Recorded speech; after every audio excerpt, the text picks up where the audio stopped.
Assalamualaikum Romo. Waalaikumsalam warahmatullahi Weh. wabarakatuh. Ya, sampai Ini sini gini ya. wah seneng sekali ya bisa datang ke rumahnya Romo Haris ini. Iya, Ini sebenarnya udah agendanya udah lama Romo. iya. Sudah beberapa bulan yang lalu ya. Beberapa bulan ya Iya, sebelum puasa iya. kayaknya. Dilalai saya itu pensiun dari Fakultas Filsafat neng ya. Akhirnya jadi pengacara. Ada acara. Pensiunan banyak acara. Wah, saking sibuknya Romo Haris ini.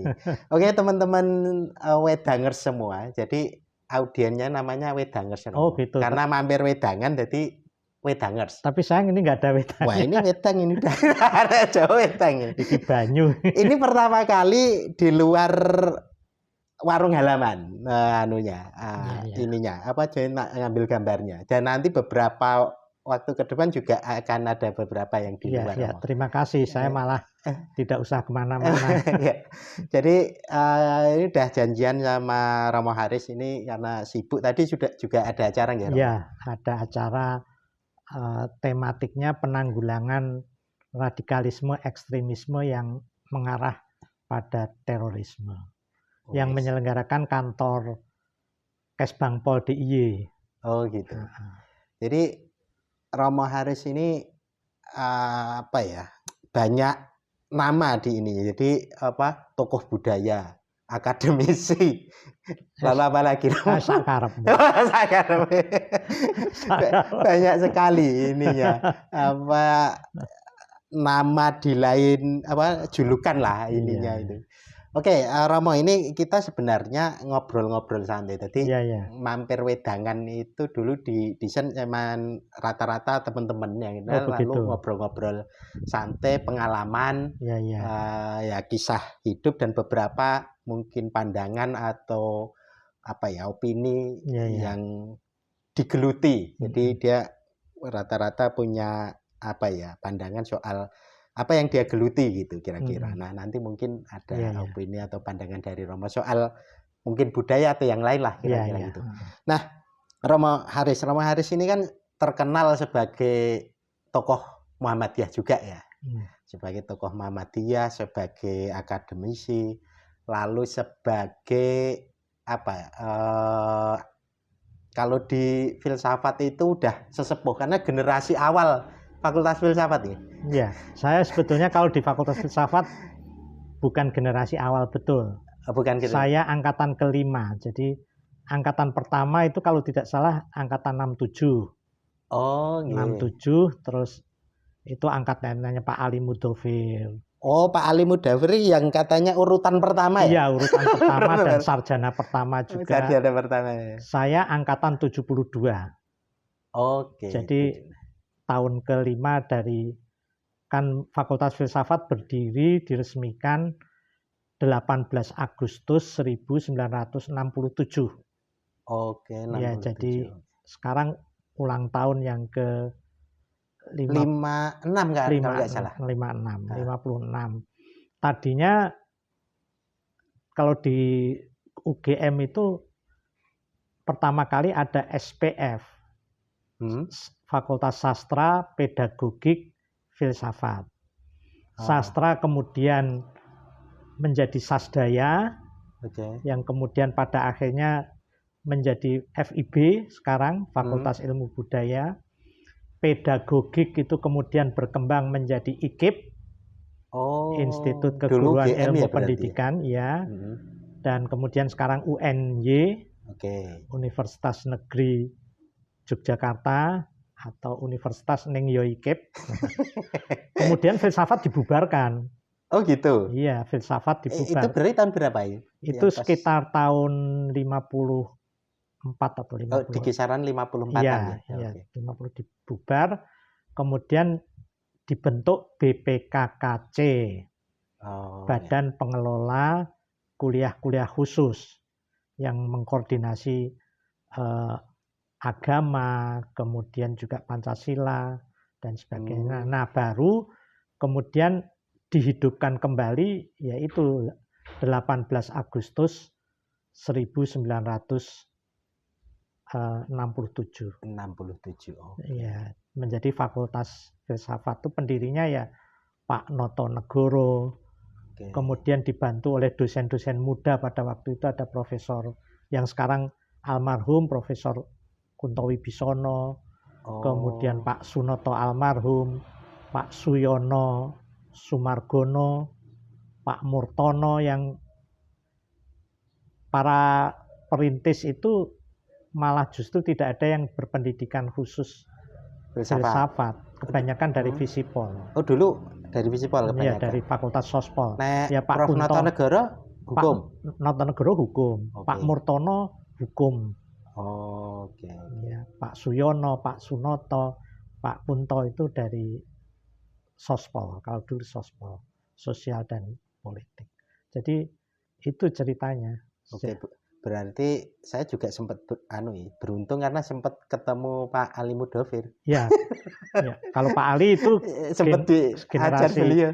Iya, generasi mahasiswa pertama. Iya.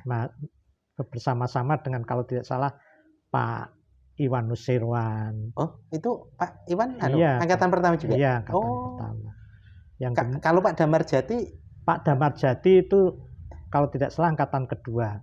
Oke. Dulu malah pernah kuliah di Fakultas Psikologi kalau Pak Damarjati. Oh, malah pernah di psikologi dulu ya. Makanya pendekatannya. Iya, kemudian pindah ke Fakultas Filsafat, dan itu diteruskan kemudian generasi Pak Sri Suprapto, Pak Nur Muhsin Bakri yang kemudian menjadi dosen-dosen di ini. Dulu juga ada dosen-dosen direkrut dari luar UGM, seperti Pak Munajah Nuri, lulusan IAIN pada waktu itu, kemudian Pak Aslam Hadi, kemudian juga ada siapa lagi ya, Pak Musa Al-Mahfud, dulu ada yang sepuh-sepuh, yang kemudian ada Pak Mawardi AI dan sebagainya, yang jadi Fakultas Filsafat dulu sebetulnya dirintis oleh orang-orang yang tokoh-tokoh yang sebetulnya tidak punya latar belakang formal filsafat, tetapi ya akhirnya Fakultas Filsafat menjadi fakultas yang kemudian juga meneruskan apa yang sudah pernah dikerjakan oleh Badan Pengelola Kawasan, Badan BPKKC, Badan Penyelenggara Kuliah-Kuliah Khusus.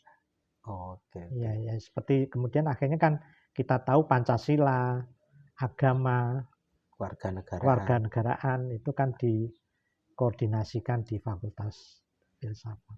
Oke. Lalu ini Romo, ini dulu kok kenal filsafat lalu masuk filsafat itu, kalau dulu itu teknisnya gimana Romo? Bisa itu cerita memang ada tes, dan saya kira pada waktu itu begitu gampang. Relatif, saya melihat relatif begitu gampang. Saya kan lulus dari SMA Wates sebetulnya, dan pada waktu itu saya mendaftar di Fakultas Sospol Hubungan Internasional, dan juga Fakultas Filsafat. Dan dulu sistemnya kok saya tidak tahu persis, kok bisa malah diterima dua-duanya. Oh gitu? Iya. Memang memungkinkan? Memungkinkan pada waktu itu. Ngambil dua itu memungkinkan? Iya, pada waktu itu, dan kok diterima dua-duanya.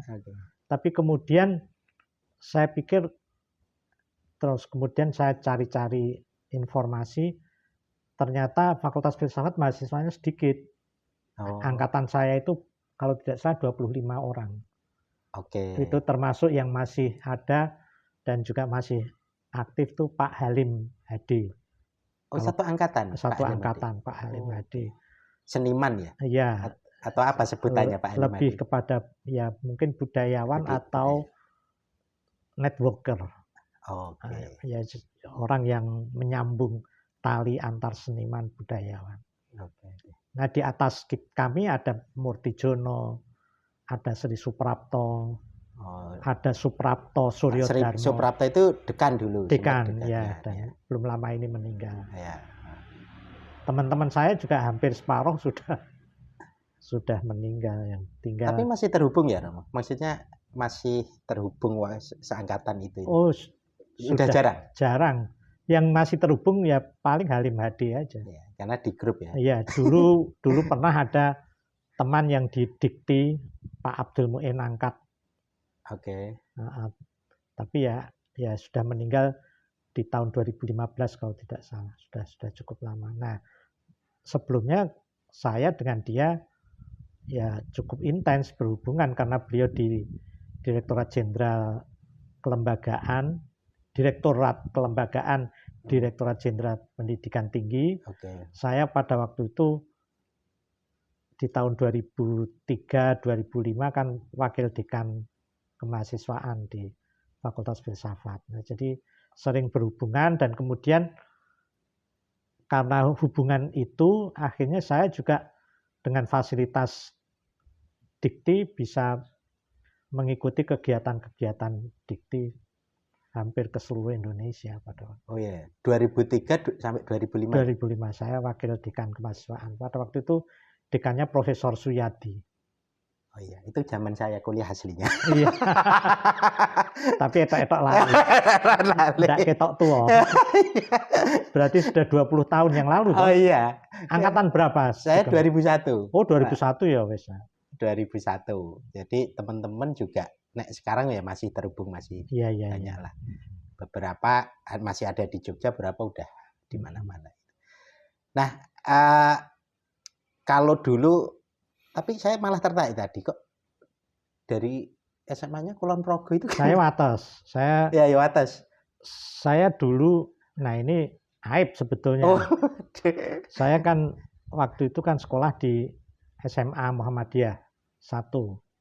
Di Jogja? Di Jogja. Oh, oke. Kota ya? Kota. Tapi kemudian nggak pernah sekolah. Ya, ngepit, naik sepeda, terus kemudian pergi dari rumah, tapi ya dolan orang. Tapi waktu itu ya pernah sekolah lah, pernah belajar. Terus kemudian saya pikir nggak konangan gitu. Tapi ternyata diam-diam ayah saya itu dipanggil oleh guru, apa namanya istilahnya, guru BP apa semacam guru BP. Oh, sudah ada ya dulu? Iya. Ditanya, loh anak bapak nggak pernah sekolah, loh pergi dari. Akhirnya ya ketahuan. Akhirnya saya ya wis harap sekolah po orang.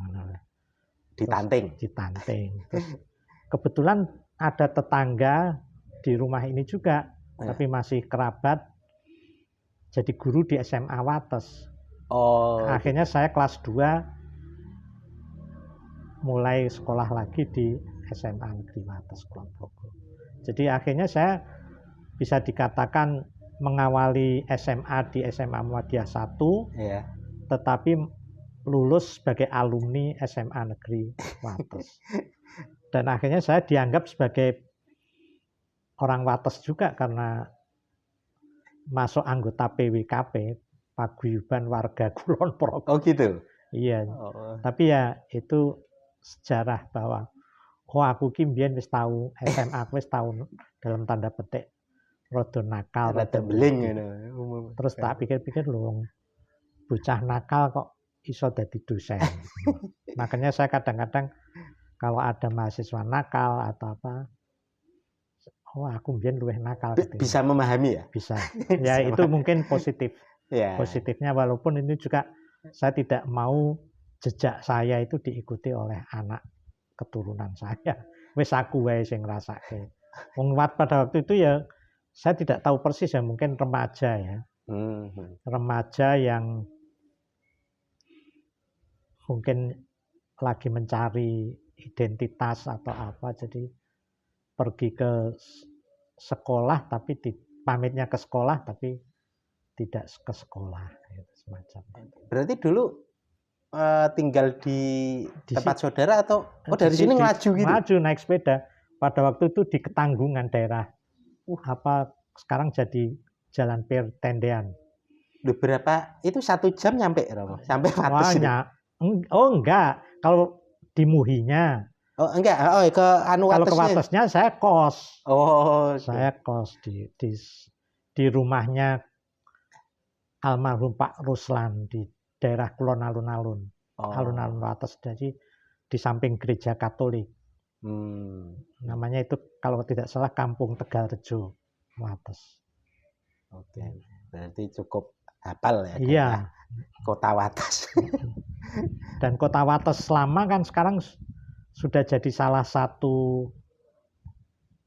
kawasan cagar budaya di DIY. Oh gitu ya. Iya, jadi kawasan cagar budaya di DIY itu kan Kota Gede yang sekarang kita tinggal, Oh ya. saya tinggal dan kemudian kita wawancara atau pertemuan ini. Kemudian juga kawasan Malioboro, keraton termasuk dalam hal ini Sumber Filosofis. Oke. Kemudian Kota Baru, kemudian Pakualaman, Iya. kemudian Imogiri, terus kemudian Kaliurang, dan juga Kota Lama Wates. Oh. Itu menjadi kawasan cagar budaya di daerah istimewa Yogyakarta. Oke. Jadi masih kalau kawasan cagar budaya gitu nggak boleh berubah atau gimana? Ya sebetulnya kawasan cagar budaya itu merupakan satu kawasan yang ditetapkan sebagai cagar budaya, kawasan cagar budaya karena tentu memiliki aspek sejarah, kemudian juga memiliki sesuatu yang bisa dipelajari untuk kebudayaan, memiliki keunikan, memiliki sesuatu yang memang itu bagian dari perjalanan sebuah masyarakat. Dan seperti Kota Baru kan bagaimanapun juga merupakan satu kawasan yang dibangun oleh Belanda. Kemudian kalau Kota Gede kan memiliki aspek sejarah. Mataram kan juga di awal di sini. Di pertengahan abad ke-16 dibangun oleh Senopati, Sutawijaya dan Pemanahan yang kemudian bergelar menjadi Panembahan Senopati.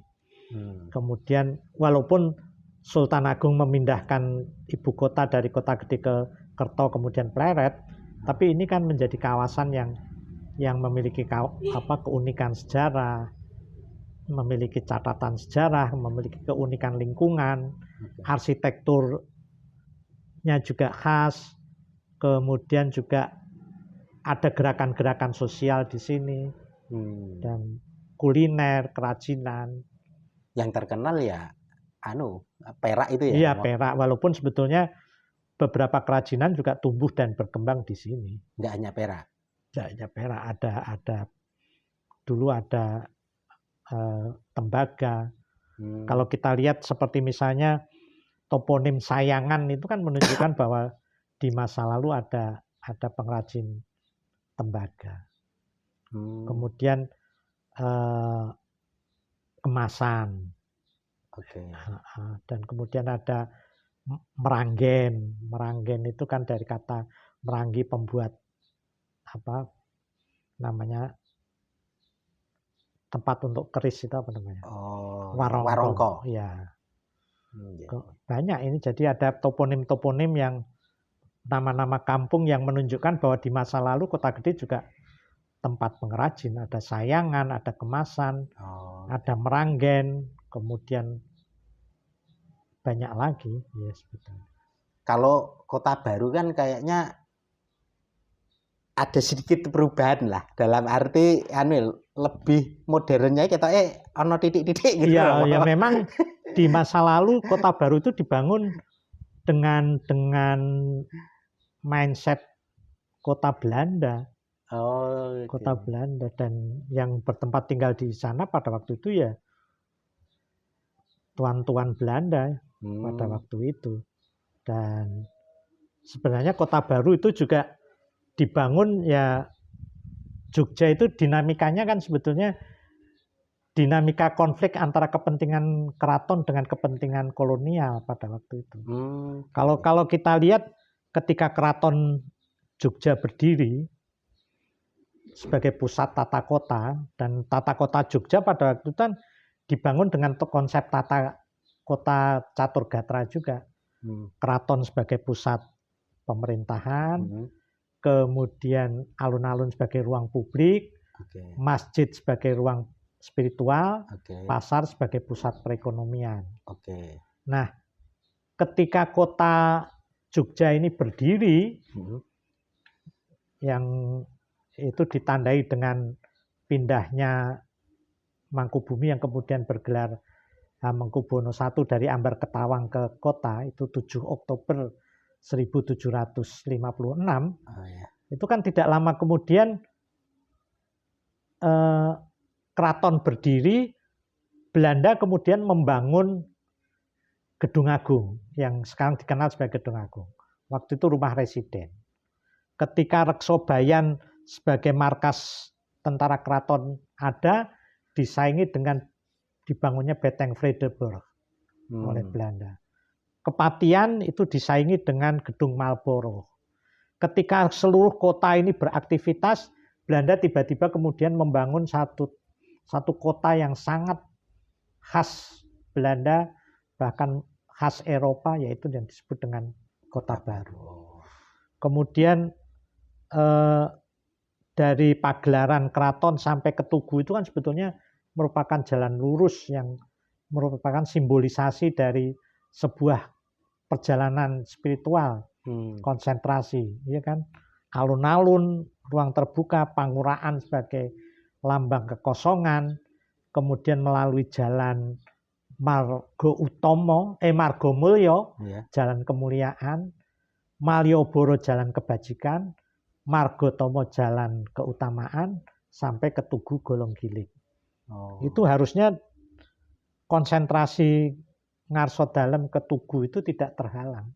Tapi kemudian Belanda membangun stasiun Tugu yang membelah. Jadi saya kira Jogja itu tumbuh dinamikanya ya berdasarkan konflik-konflik kepentingan antara kepentingan keraton dan kepentingan. Sebenarnya saya tertarik tadi soal ruang publik. Alun-alun. Iya. Alun-alun itu ruang publik itu selatan sama utara semuanya ruang publik sebenarnya. Iya, sebetulnya ruang publik. Alun-alun itu ruang publik. Karena di masa lalu kan ada tradisi mengadu kepada Ngarso Dalem yang disebut dengan PP itu. PP. Sehingga alun-alun itu tempat PP, tempat komunikasi masyarakat dengan Ngarso Dalem. Tapi sebenarnya sekarang ini banyak yang bertanya kenapa sekarang dipagari. Nah itu saya tidak berani komentar. Saya tidak berani komentar sebab bisa saja akan dijawab itu hak. Walaupun kalau pemahaman. Tapi asal usulnya dulu ruang publik. Ruang publik. Ini mungkin ada wedangan betul ini. Nggak apa-apa Romo, nanti aja dia. Tak ambilkan. Nggak apa-apa. Siap. Biar biar kita, wedangan betul. Kita berjeda. Ini malah ngerepoti Romo Haris. Enggak apa-apa. Nah, ben ketok. Loh, Romo Haris? Enggak, aku air putih. Kalau saya memang pagi saja minum teh. Oh gitu Romo. Seterusnya air putih. Pun monggo tunjuk. Siap. Acara wedangan ki nek disorot ngono wedange ketok. Oh gitu ya. Ini jelas kelihatan kok Romo.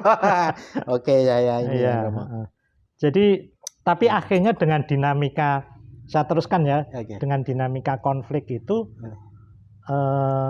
ya Jogja memiliki kekayaan luar biasa. Di satu sisi ada tata kota yang khas, ada bangunan-bangunan yang khas, tapi juga ada sesuatu yang berwarna Indis, Eropa, dan sebagainya, yang bahkan Cina, dan sebagainya, yang itu memperkaya Jogja itu sebagai satu kawasan cagar budaya sebetulnya yang unik. Jadi kalau Kota Baru dulu itu sebelum dibangun itu perkampungan atau lahan kosong? Saya kira kosong. Kosong ya? Di masa lalu kosong. Belum sebelum ada. Sebab tata kota Jogja asli kan sebetulnya yang catur gatra itu. Ditambah dengan permukiman-permukiman kalau Jeron Beteng itu abdi dalem.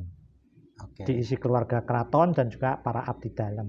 Tapi di luar itu kan ada kampung Sayidan untuk orang Arab. Oh, kalau Sayidan itu untuk orang keturunan Arab. Kemudian juga Ketandan untuk abdi dalem Tandan yang kebanyakan Cina dan sebagainya. Kemudian Danurjan dan Malioboro pada waktu itu belum menjadi pusat perdagangan. Dulu gimana itu Yaitu konsepnya? satu jalur untuk keluar masuk keraton. Oke, tapi bukan kayak pasar gitu, bukan ya? Bukan, Gitu. sebab pasarnya hanya di Beringharjo sebagai pusat perekonomian. Tetapi sejarahnya yang saya pernah dengar itu karena ada Kepatihan Danurejan kan. Kepatihan Danurejan itu para abdi dalamnya diberikan izin untuk berusaha berniaga di sekitar Danurejan. Jadi orang pedagang pertama itu ya abdi dalam Danurejan. Tapi kemudian akhirnya tumbuh berkembang, khususnya di pertengahan abad 19 itu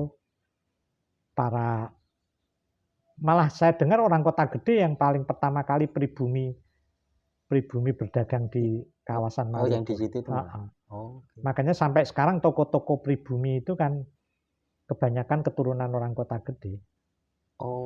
Seperti toko Terang Bulan, toko Margaria, toko Juwita dan sebagainya. Dulu ada toko Sri Dadi dan sebagainya, kebanyakan orang Kota Gede. Kemudian abdi dalam Tandan yang bertugas sebagai penarik pajak di Pasar Beringharjo itu akhirnya juga membuka. Ikut. Tapi dulu bangunan gitu atau model lahan kosong jadi jalan tapi sisinya itu ya kosongan aja. Iya, saya tidak tahu persis, tapi nampaknya itu kemudian dibangun. Tapi di masa lalu kan kalau kita baca bukunya Peter Carey itu kan Malioboro itu kan dulu penuh banyak pohon-pohon yang besar, rindang dan sebagainya, sehingga masuk ke keraton lewat jalur utara, lewat Tugu ke ini. Dan Tugu yang sekarang itu kan Tugu bikinan Belanda, karena di akhir abad 19 terkena gempa bumi, runtuh kan. Tugu aslinya Golongkilik. Kalau Tugu aslinya itu sebenarnya nek terhitungnya ya aslinya sejak tahun berapa? Ya, awal? Kalau saya melihat Tugu Golongkilik itu menjadi satu kesatuan fisik dan kesatuan simbolik kota itu sendiri. Gitu. Dan makanya tata kotanya sejak awal udah ketata langsung gitu ya.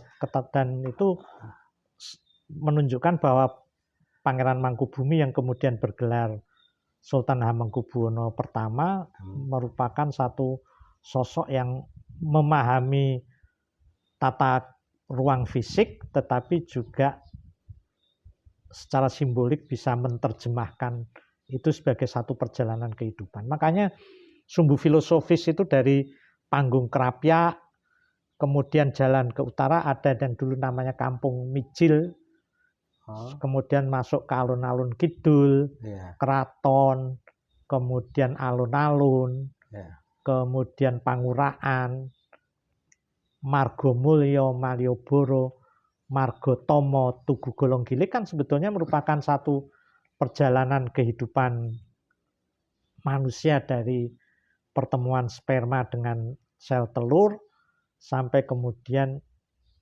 sampai akhir hayat ketika manunggaling kawula itu dengan Gusti. Ini kan sebuah perjalanan kehidupan yang luar biasa. Sehingga saya melihat akan sangat luar biasa kalau seandainya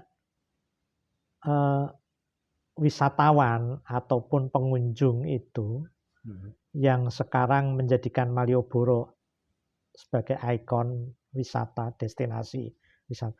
Dan harus dicatat loh, yang namanya Malioboro itu hanya jalan sepanjang sekitar 800 meter loh. Yang disebut Malioboro asli itu kan yang sekarang dari rel sepur ya sampai titik nol. Sampai ke perempatan Toko Terang Bulan Suryat Majan. Enggak sampai titik nol itu? Enggak, dari situ sampai ke titik nol itu namanya Margomulyo. Iya. Dari rel sampai ke Tugu namanya Margotomo. Jadi tetapi kemudian secara image orang stigmatisasinya yang namanya Malioboro itu dari titik nol sampai ke Tugu itu. Nah, kalau ada pemahaman makna simbolik itu akan luar biasa. Panguraan itu kan sebetulnya kalau dari konsep tata kota yang asli itu tidak boleh dibangun. Oh gitu. Bangunan harus kosong. Oh. Tetapi kan yang saya katakan tadi ada konflik kepentingan Belanda dengan kepentingan keraton, kepentingan kolonial dengan kepentingan keraton kan akhirnya kan di situ bangunan-bangunan militer sesungguhnya pada masa itu, walaupun kemudian ada fase bank segala macam yang kemudian benteng sekarang Vredenburg juga itu. Iya, benteng Vredenburg dan sebagainya. Loji disebut loji gede, loji kecil itu kan sebetulnya kepentingan militer. Dan untuk apa membangun satu markas militer kalau tidak untuk mengawasi keraton? Ya, di depan lagi. Iya, di depan. Ini kan keluar masuknya kelihatan. Satu. Jadi kalau misalnya itu bisa dilakukan satu katakanlah destinasi wisata tapi juga sekaligus sebuah belajar pendidikan untuk pelajaran spiritual itu akan luar biasa. Walaupun mungkin nanti turisnya atau wisatawannya mungkin minat khusus ya. Tidak semua orang akan tertarik, tapi itu luar biasa loh, itu konsep sumbu filosofis itu. Makanya kalau bisa dari memahami pertemuan sperma dengan sel telur sampai kemudian akhirnya kepada titik akhir manunggaling kawula Gusti, bisa kita di satu sisi di sepanjang perjalanan itu banyak godaan. Iya toh, sekarang ini ada toko, ada macam-macam hiburan, tapi toh akhirnya harus kembali itu luar biasa. Kalau bisa begitu, walaupun tuh mungkin ya minat khusus, kebanyakan orang tidak, tapi setidak-tidaknya kalau ada program itu Jogja luar biasa. Dan sumbu filosofis itu kan ya diusulkan menjadi World Cultural Heritage. Jadi apa semacam tinggalan budaya, warisan budaya dunia, karena ini satu-satunya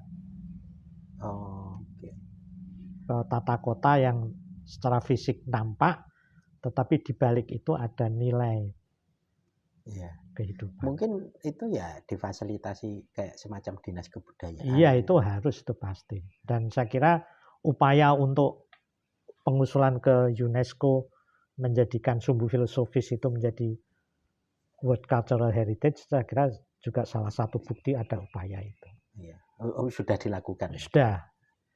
Kalau ini, kan ada, kalau saya pernah baca itu kayak Sultan itu kan tidak boleh lewat Blengkong Gading ya. Iya. Itu gimana sih ceritanya ini? Karena itu nanti kalau sudah meninggal. Untuk lewatnya ke situ untuk dibawa ke Imogiri. Jadi semasa hidup tidak. Selama diangkat jadi sultan nggak boleh. Tapi sebelum itu mungkin pas kecil apa kan nggak tahu nanti kan. Bisa pernah lewat lah ya. Saya kira pernah. Gitu. Tapi ketika jadi sultan itu hanya ketika sultan berada di, mohon maaf, di peti mati untuk dibawa ke Astana Imogiri. Wah, ini luar biasa, ini jadi kayak kuliah ya Romo, soal sejarah Jogja ini. Ya iki mung sak ngetiku. Muga-muga nanti kalau ada kesalahan ya ada yang ngoreksi. Oke, siap. Aduh Romo, ini kalau Jogja itu kan ya sekarang terkenalnya ya itu tetap pariwisata, lalu simbol soal dunia pendidikan, kota pendidikan gitu. Lalu sekarang ya orang melihat Jogja istimewa dalam konteks tertentu juga ada aturan hukumnya itu kira-kira. Nah, perbedaannya apa sih sebenarnya Romo dalam konteks ini itu? Maksudnya keistimewaan ini dulu kan kayaknya nggak dibahas ya. Maksudnya dulu zaman Orde Baru kayaknya nggak dibahas, tapi setelah itu sebetulnya apa sih sejak lama kan Jogja itu daerah di anu istimewa, tapi mungkin disebut daerah pangkalannya. ya bagaimanapun juga kan ditetapkannya Jogja menjadi daerah istimewa itu kan tidak tanpa alasan. Oke. Pasti ada fakta sejarahnya. Ya. Bagaimanapun juga fakta sebagai pusat keraton Ngayogyakarta itu bagaimanapun juga harus kita perhatikan. Kemudian juga bagaimanapun juga Jogja ini sejak awal itu kan menjadi inspirasi bagi ini dari faktor sejarah ya. Oke. Menjadi inspirasi bagi tumbuh kembangnya gerakan yang tidak hanya lokal tetapi gerakan nasional. Budi Utomo saja inspirasinya dari Jogja. Kemudian gerakan-gerakan yang luar biasa seperti Muhammadiyah, Taman Siswa itu lahirnya di Jogja. Kemudian juga Kongres Perempuan di Jogja. Oh iya. Kongres Pemuda juga. Kemudian juga banyaklah gerakan-gerakan itu. Kemudian juga saya kira ada satu momentum yang cukup penting ketika 17 Agustus 1945 itu diproklamasikan oleh Bung Karno, Bung Hatta atas nama bangsa Indonesia. 5 September 1945 Sultan Hamengkubuwono ke-9 dan Pakualam ke-8 memaklumatkan bahwa Yogyakarta menjadi bagian wilayah Negara Kesatuan Republik Indonesia.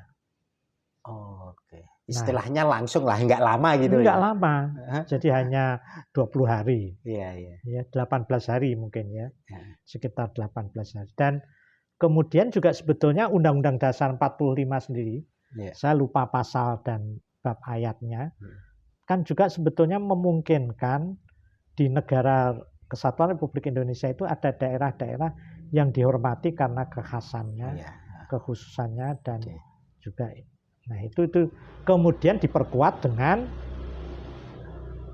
undang-undang keistimewaan dan kemudian dilengkapi dengan perda keistimewaan yang kemudian memungkinkan Jogja memiliki otoritas di bidang-bidang tertentu seperti kebudayaan, pemerintahan, pertanahan, dan sebagainya. Jadi saya kira Jogja ya pantas untuk menjadi daerah istimewa. Belum realitas atau fakta pernah jadi ibu kota.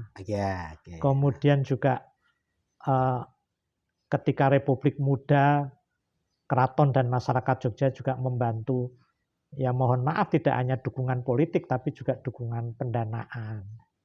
Oh iya, ada ceritanya soal itu ya. Hal-hal seperti itu saya kira wajar. Dan akhirnya juga Jogja kan memiliki banyak predikat. Memiliki banyak predikat yang predikat itu tidak sekedar kebanggaan tapi juga beban tanggung jawab kan. Seperti misalnya menjadi kota. Ya saya kira kalau kita bicara Jogja kita tidak hanya bicara kota ya. Tapi semua daerah istimewa Yogyakarta ini menjadi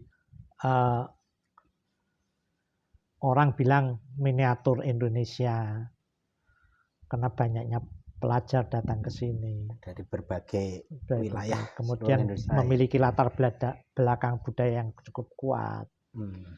Jadi menjadi kota pelajar, kota pendidikan, kota budaya, kota wisata, bahkan juga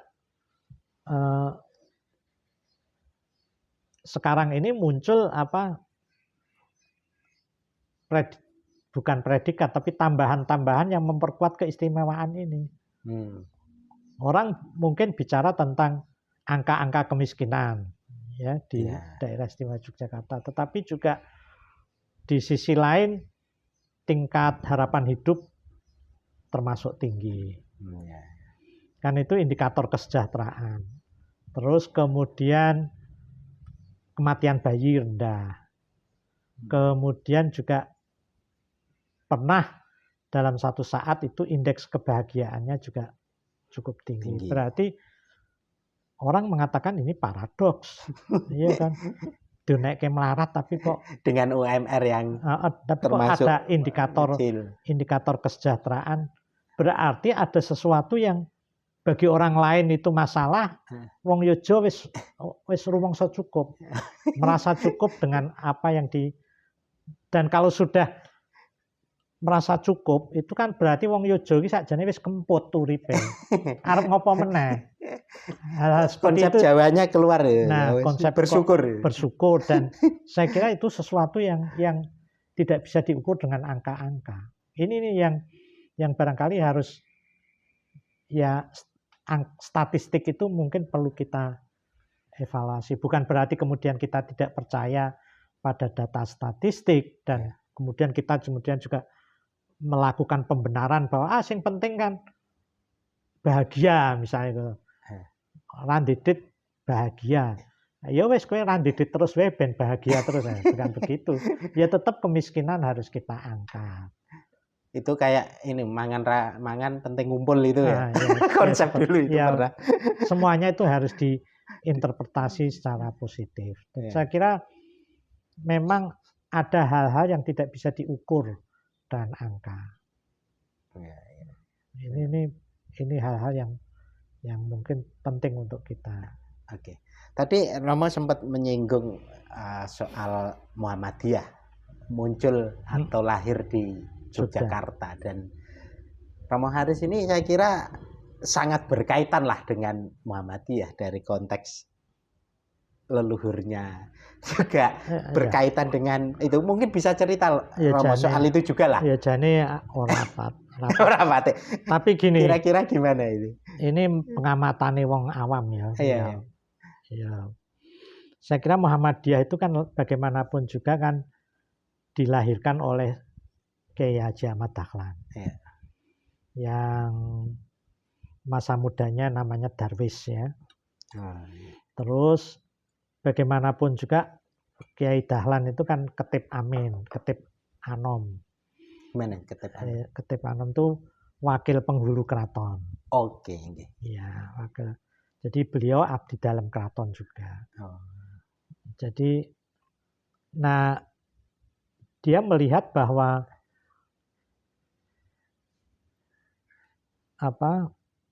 ada satu upaya untuk penting ada gerakan-gerakan masyarakat, gerakan sosial di satu sisi melihat bahwa kok kolonial kok duwe sekolah, duwe rumah sakit, rumah yatim.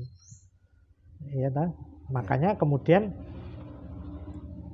gerakan awal Muhammadiyah oleh Kiai Dahlan itu kan selalu diisi dengan katakanlah pertemuan-pertemuan dan beliau itu dikisahkan selalu mengulang-ulang surat Al-Ma'un. Iya kan?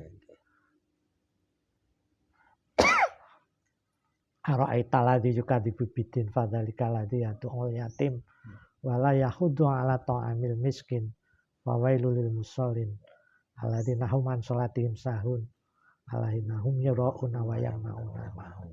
Itu kan satu surat yang nek beragama ki ya kudu diwujudke peduli dengan orang-orang miskin, peduli dengan kepedulian dengan anak-anak yatim dan sebagainya, dan itu kan akhirnya menjadi gerakan amal usaha kan. Muhammadiyah itu kan akhirnya terkenal ya saya kira juga merupakan gerakan proaktif untuk dalam tanda petik menyaingi upaya-upaya Belanda yang sudah punya rumah sakit. Waktu itu ya. Iya, ada Petronella, ada rumah sakit yang kemudian menjadi Panti Rapih, menjadi Bethesda, dan sebagainya. Kemudian Muhammadiyah bikin PKO. Iya kan? Rumah yatim. Sekolah Ongko Loro dibangun pertama kali di Suronatan.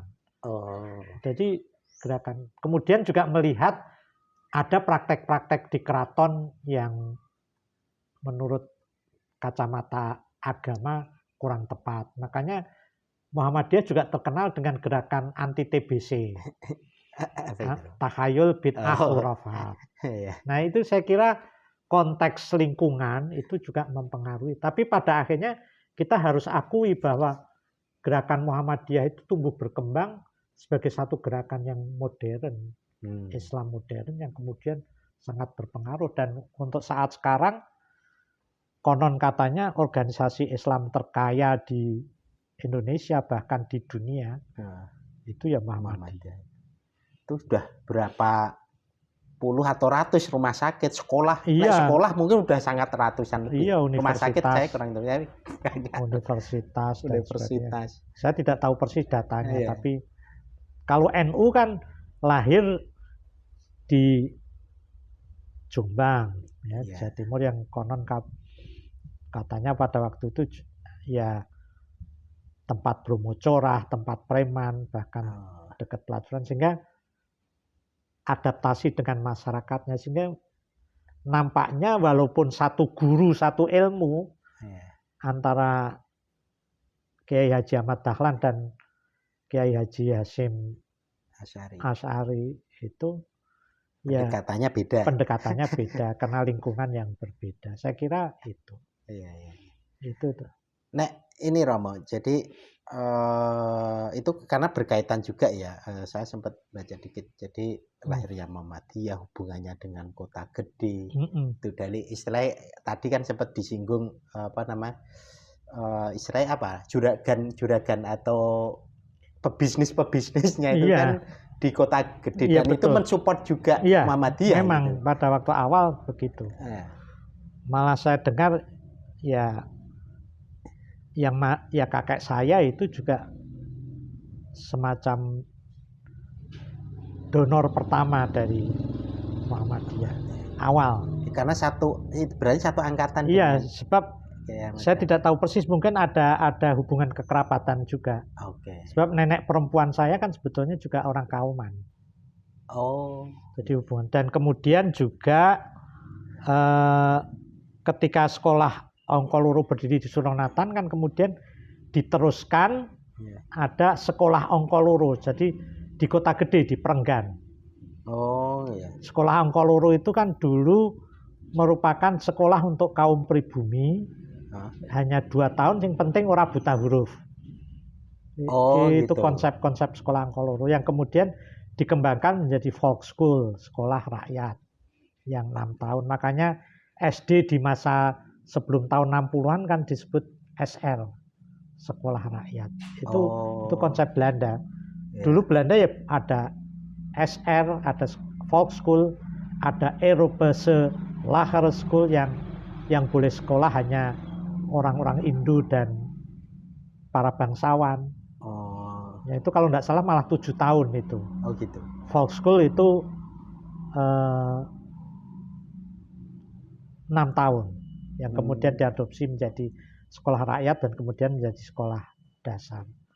Nah, sekolah awal itu di Kota Gede, sekolah Ongkoloro, tapi kemudian jadi folk school dan kemudian berdiri sekolah rakyat pertama Muhammadiyah di Kleco, Kota Gede. Kok namanya Ongkoloro itu maksudnya? Ongkoloro itu 2 tahun. Karena itu tadi disebut Ongkoloro. Penting iso maca lah. Iya, sing penting iso maca. Iso maca, iso ngitung sampai gitu kira-kira. Iya. Ya apa namanya? Calistung. Maseri. Calistung. Baca, tulis, hitung. Jadi, itu dari itu ya, Calistung ya penting. Iya. Sing penting iso maca, iso nulis, iso ngitung. Itu dari target yang mungkin dalam tanda kutip saat ini kelihatannya sederhana, penting sama cowok, sekarang sampai pada jadi profesor peneliti macam-macam keluar dari, maksudnya muncul dari Muhammadiyah gitu, kan luar biasa. Tapi ya kemudian Ongkoloro kan tidak cukup, akhirnya dikembangkan menjadi berkembang lah. Ya itu menarik Rama itu kisah itu.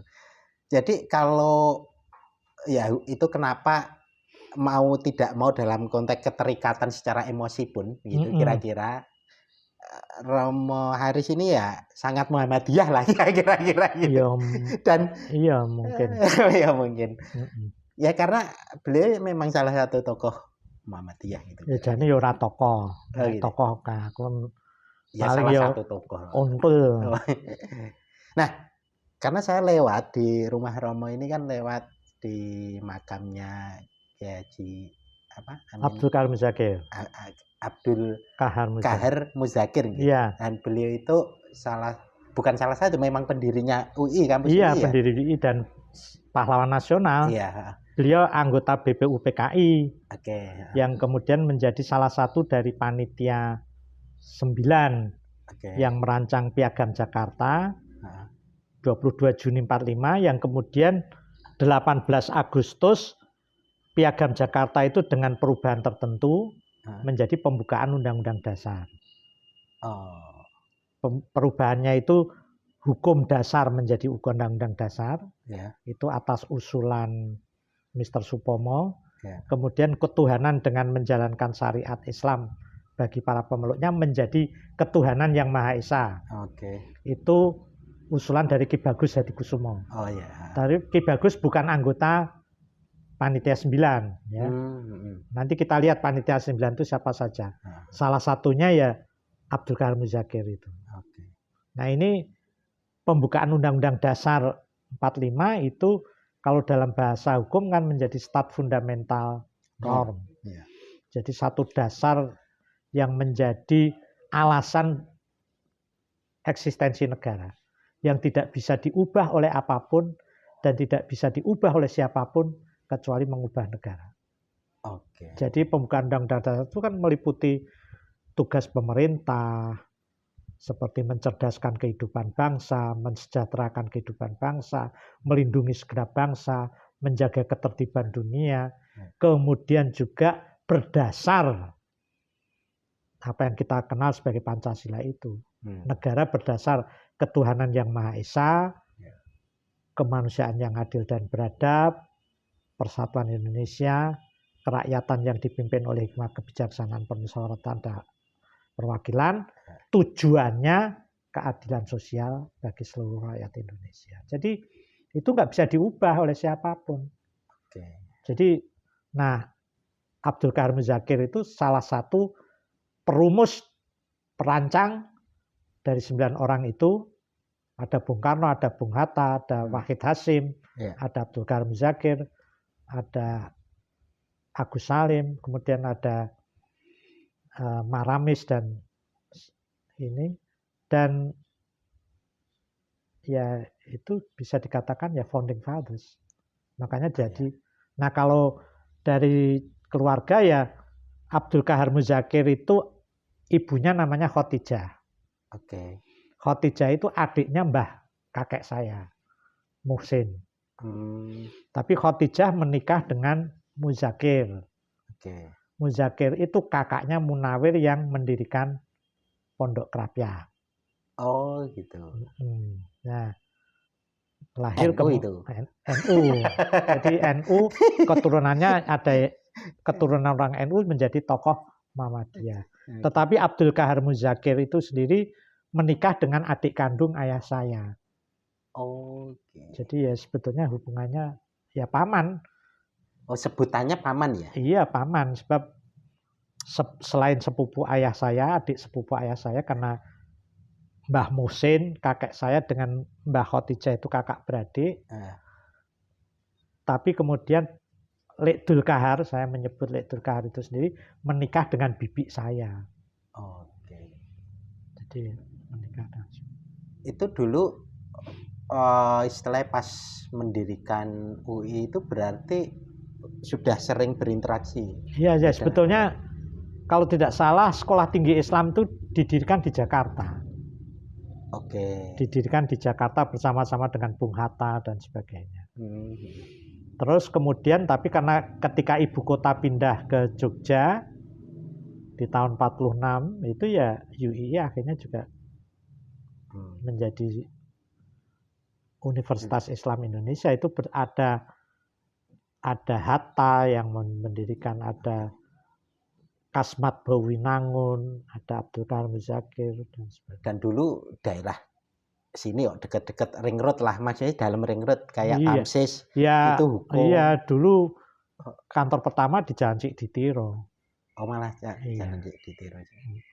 Kalau sekarang kan agak jauh gitu. Tapi UII juga merupakan salah satu, sebetulnya satu bukti perjuangan. Dan Pak Kahar Muzakir juga pernah menjadi kepala sekolah salah satu madrasah Muhammadiyah pertama, Mu'alimin Muhammadiyah.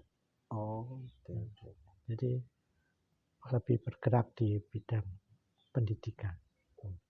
Berarti makam di sini ini makam keluarga ya? Ada satu blok makam keluarga. Oh, gitu. Ayah saya juga di situ, Oke. ibu saya di situ, kakek nenek, kakek buyut, paman, beberapa paman juga ada yang di sini. Jadi keluarga besar lah. Iya, aku mbuh sok manut. Manut. Aduh. Masih ada waktu. Nah, ini Romo. Ini luar biasa. Jadi Romo ini sangat terkait dengan banyak hal. Dengan Muhammadiyah itu tadi. Tentang Indonesia. Dari keluarga besarnya ini. Berdiri Indonesia. Lalu keraton. Macam-macam lah ini. Sampai tadi sempat juga Fakultas Filsafat sebagai generasi kelima. Iya, kelima. Ininya masuknya gitu. Kira-kira ini Romo. Jadi kembali dulu ke filsafat ini. Karena generasi kelima dan dulu kan filsafat itu mungkin saya nggak tahu, kalau duluan sempat orang melihat ini mau dibubarkan, mau macam-macam kayak gitu kan isunya kan. Kalau pas saya masuk loh ya. Ya nggak bubar-bubar sampai sekarang gitu. Mungkin saya nggak tahu. Sebagai generasi awal lah boleh dikatakan. Romo kan walaupun generasi kelima kan tetap ketemu generasi pertamanya. Itu kan masih satu zaman lah ya. Masih sempat diajar oleh Profesor Notonegoro. Oke. Saya masih sempat diajar oleh asisten beliau yang namanya Raden Ngabei Murtono. Saya masih ketemu dengan Pak Suyono Sumargono yang ahli bahasa dan menerjemahkan buku legendaris Kacov itu. Ketemu Pak Sunoto, ketemu dosen-dosen. Romo Bakar juga. Dulu malah ada dosen agama yang sepuh, Musa Al-Mahfud namanya. Itu luar biasa. Jadi saya masih ini, dan saya melihat bahwa kelebihan filsafat, orang kan seringkali bertanya, nek mlebu filsafat ada diopo gitu. Tetapi ternyata ya saya sering mengatakan bahwa sarjana filsafat ki kalau kaya ular kobra. Banyak bisanya. Dadi apa dadi. Bisa apa bisa. Bukan berarti sombong, tetapi saya melihat ada ilmu-ilmu filsafat yang kemudian justru menjadi penting dalam proyeksi kehidupan yang lebih luas dari sekedar gelar kesarjanaan. Yang seperti misalnya ilmu yang saya geluti aja, etika. Etika itu kan tidak mengajarkan kebaikan melulu, baik buruk tidak, tetapi justru otonomi, kebebasan, kemampuan untuk menentukan pilihan dan tanggung jawab.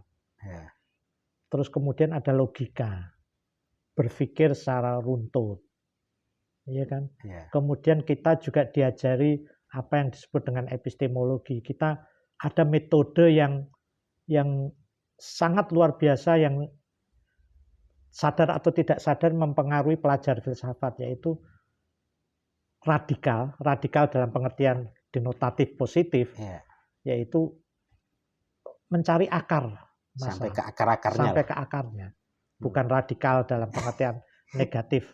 Nanti radikal bebas, kimia atau apa itu. Terus kemudian holistik, tidak melihat secara parsial atau sporadis, tapi utuh. Terus kemudian berpikir logis dan sebagainya. Kemudian kita memahami bahwa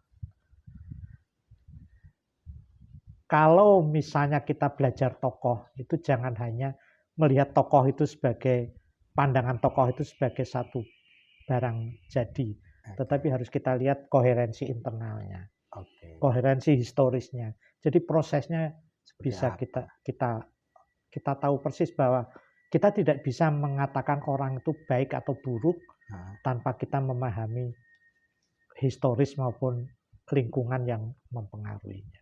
Nah itu sadar atau tidak sadar sebetulnya mempengaruhi pelajar filsafat untuk juga sebetulnya menghadapi kehidupan itu lebih memiliki kemampuan daripada orang-orang yang belajar disiplin ilmu tetapi sempit.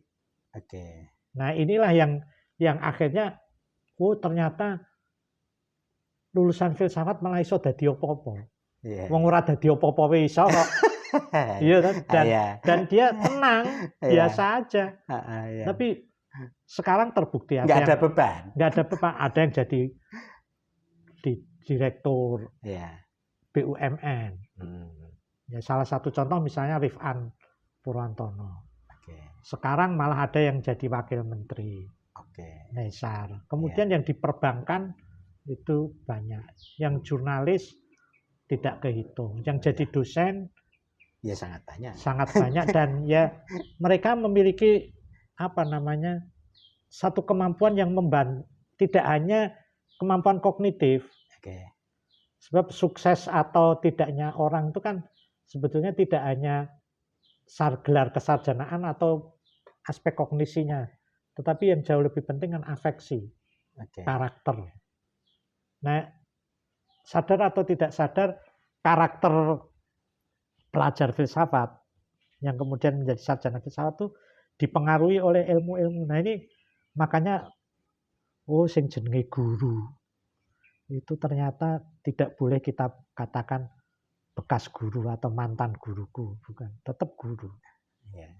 Jadi saya sebagai generasi kelima mahasiswa Fakultas Filsafat tahun kelima masuknya angkatan kelima itu tetap sebelahnya Pak Suyono, Pak Notonegoro, Pak Murtono, Pak Sunoto, semua dosen-dosen sepuh itu luar biasa jasanya di dalam membentuk diri saya sekarang ini. Yang sebenarnya sering disebut jadi rujukan ya Prof. Notonegoro itu. Iya, Notonegoro karena beliau paling sepuh dan pendiri, yang lain-lainnya sebetulnya asisten beliau. Asisten beliau. Nah ini nanti bisa jadi mungkin kalau mahasiswa baru kan jarang ketemu Romo Haris saat ini. Jadi kalau dulu pasti ketemu Romo Haris. Dan dulu pernah jadi semacam Romo, ketua yang etika itu se-Indonesia itu? Apa namanya? Saya bukan ketua, tapi ikut merintis berdirinya Himpunan Dosen Etika Seluruh Indonesia. Itu tahun 91. Itu yang ada Romo Magnis Suseno, Kees Bertens. Nah, saya termasuk anggota yang senior. Dan saya ikut merintis itu. Munculnya Wah, itu luar biasa. Ya, sekarang malah yang mimpin alumni filsafat juga. Ketua Hidesi sekarang Sindung Cahyadi. Romo Sindung, Pak Sindung. Angkatan 83 ya. Beliau angkatan 83. Angkatan 83. Itu masih ketemu saya beberapa kali. Di luar. Oke, Romo, ini sudah kurang lebih 1 jam ini. Luar biasa ini. Ya sini bagi pemirsa nanti kalau sempat dilihat dan sebagainya, ini ngomong-ngomong ya mudah-mudahan ada isinya. Iya, walaupun santai daging semua bahasanya itu para ini daging semua. Ini luar biasa. Ini. Dan mudah-mudahan nanti kalau misalnya ada yang keliru, ada yang bisa mengkoreksi. Saya tidak pernah berpretensi untuk menggurui. Selalu bahwa ini hanya sharing pandangan, sharing pengetahuan, mungkin sedikit pengalaman yang nanti bisa kita komunikasikan. Penutup Romo soal Indonesia ke depan dan mungkin peran Jogja ini sebagai tadi daerah istimewa, gimana Romo? Saya melihat bahwa harus kita itu memiliki satu kesadaran bahwa Indonesia itu sebagai bangsa dan negara dengan tingkat kemajemukan tertinggi di dunia. Ya, itu menjadi satu potensi sosiokultural yang luar biasa. Tetapi kalau kita tidak hati-hati mengelola, akan bisa menjadi potensi konflik yang memecah bangsa dan negara Indonesia. Sebab keyakinannya, posisi geografisnya, kemudian juga rasnya, kemudian juga segala macam bahasanya, sukunya, itu kan tertinggi. Ratusan suku bangsa dengan hampir 600 ragam bahasa, orang mengatakan 10.000 sampai 13.000 pulau besar maupun pulau kecil yang dihuni. Ada 6 agama yang diakui pemerintah, tapi sebetulnya jauh lebih banyak keyakinan itu. Itu luar biasa kalau satu kekayaan kultural yang luar biasa. Tetapi kalau tidak hati-hati bisa menjadi potensi konflik. Apalagi Indonesia itu merupakan tanah air yang memiliki sumber daya alam hampir 70-80% itu sumber daya alam yang dibutuhkan oleh dunia itu ada di Indonesia. Keanekaragaman hayatinya juga tertinggi di dunia. Ini yang harus menjadi, sehingga Indonesia masa depan itu juga harus dihuni oleh masyarakat yang sadar akan itu. Pemimpin yang akan datang juga pemimpin yang itu, yang sadar akan kekayaan luar biasa. Apalagi sebetulnya siapapun yang akan menjadi pemimpin di Indonesia itu kan sebetulnya sudah diikat oleh komitmen moral dan legal. Kalau saya katakan secara guyon itu siapapun yang jadi pemimpin itu terikat untuk komitmen terhadap PBNU. Harus kepanjangannya harus dijelaskan nih.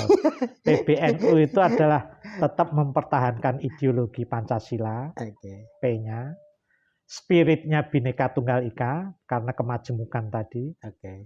Kemudian bentuk negaranya ya tetap NKRI, tetapi landasan konstitusionalnya harus Undang-Undang Dasar 45. Dan di situ di pembukaan itu sudah sangat jelas betul bahwa negara kita bukan negara sekuler, bukan negara agama, tapi bukan negara sekuler. Wong atas berkat rahmat Allah yang Maha Kuasa kemerdekaan. Dan kemudian ada tugas-tugas selain tadi mempertahankan Pancasila, spirit Bhinneka Tunggal Ika, NKRI, Undang-Undang Dasar. Tapi kan ada tugas-tugas yang harus terwujud sebagai pemimpin itu. Mencerdaskan kehidupan bangsa, mensejahterakan kehidupan bangsa, melindungi segenap bangsa, kemudian menjaga ketertiban dunia. Ini tugas-tugas harus diwujud. Jadi Indonesia di masa depan itu ya harus tetap itu. Tidak boleh tidak boleh geser. Jangan sampai kayak pemilu ke depan jangka pendek ini memecah belah. Iya, jangan sampai memecah belah. Jangan sampai kemudian ada pikiran-pikiran membangun negara yang bentuknya lain dan sebagainya, jangan. Sebab itu sudah komitmen moral dan komitmen legal. Jangan mengatakan negara Pancasila itu negara tauhid atau apa, jangan. Ini negara bangsa Indonesia itu dibangun dengan darah, dengan nyawa, dengan air mata, dengan pikiran, dengan pengorbanan banyak orang-orang yang gugur yang tidak dikenal namanya. Kalau kita ke makam pahlawan aja kan banyak nisan-nisan yang di situ tidak tertulis nama, hanya disebut pahlawan tidak dikenal. Kalau kita mengkhianati itu ya bikin negara sendiri aja, gitu aja. Saya kira begitu. Oke, terima kasih Romo. Ini luar biasa bisa datang di ini Joglo ya Romo. Joglo. Namanya Joglo apa Romo? Ini rumah Boharen. Boharen ya, rumah Boharen. Ini ya khas lah Jawa gitu. Oke, teman-teman Wedangers semua, jangan lupa like, comment, dan subscribe, dan lihat di YouTube-nya Warung Halaman, obrolan luar biasa dengan Romo Haris. Terima kasih. Terima kasih Romo. Matur nuwun. Matur suwun.